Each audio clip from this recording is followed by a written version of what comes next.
words. I mean, I believe in good in all of the organizations, and we're definitely not trying to reinvent the wheel. We are trying to maybe bring back some of the stuff that used to be, if that's the correct way to say it. But when it used to be, there was seemed to be a lot more competitors. The competition did seem a lot harder. We used to go, even when we went 3 points, it was harder to get 3 points than it is to win a 7 point spread match. My So God. Hey, so let's talk about a little history there because remember going to the Battle of Atlanta and they split the division in half, oh, absolutely, absolutely, yes. and there would be like Uh, 40 people in each one, and they brought it down to four or some nonsense. oh, absolutely. I Battle of Atlanta U.S. Open. I remember fighting 7 fights in the U.S. Open. I lost my eighth fight and took like third place. So I mean, they people there. It was unbelievable. The tournaments had so many people. And even in forms, right? The forms division, if Oh you yeah. if you did open forms or whatever forms it was, you would look down and the line was really long. So to take eighth place was like kind of cool. Eight from 40 something people or 60 people. Yes, yes, for sure. For It, sure. and I think it's hard for people to fathom that being possible. But let's think about this. If you take all these crazy divisions, and the reason I say crazy because you can do the same weapon form sometimes in three different divisions. But if you just had it in one, and you actually have more competitors there, it makes you appreciate more what you place. Because if you took first that day, oh my God. Oh yeah.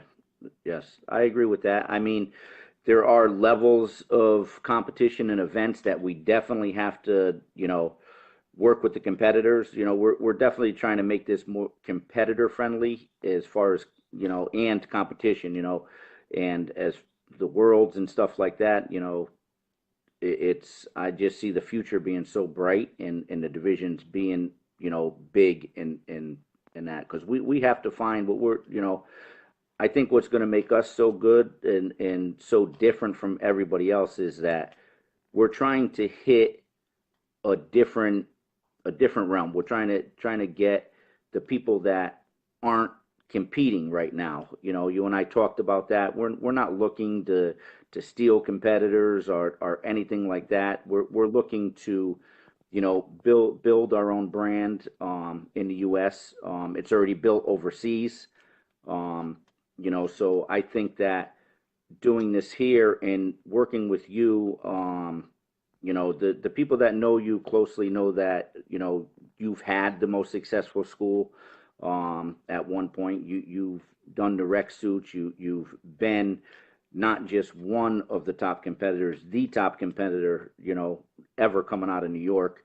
And if you just talk to your business sense is unbelievable in your drive when you get on something. So that's what makes me extremely happy to work with you because when I come up with an idea or you come up with an idea, I don't have to worry about writing it down and taking the time to go and do it because you just run with it. And so And this that's is what's our great last about it. rodeo, baby. So we have no time to waste, right? I've been putting in 14, 18 hours days, and I think the so-called work that I'm doing is evident. And I appreciate that you noticed that because I know that this is not an easy thing. I mean, let's talk about that for a second because what we're trying to do right now, literally, is not easy, but it's possible. Oh, absolutely, for sure. Yes. You know, you're what we've talked about in bringing the business aspect into the schools because most of the top competitors in not in the country in the world, they don't have students competing, and we're trying to figure out why. How can we do that? How can we, you know, help people build their business and have successful businesses and also have good students and good competitors.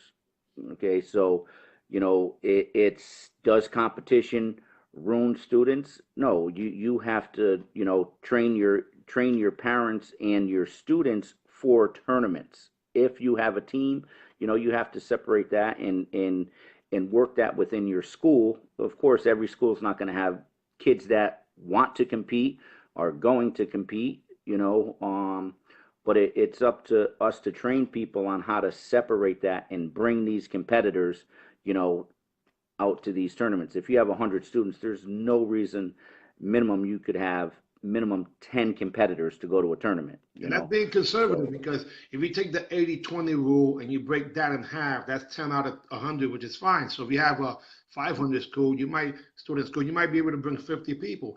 And some of these, and just like what you said, some of these top fighters of yesteryear have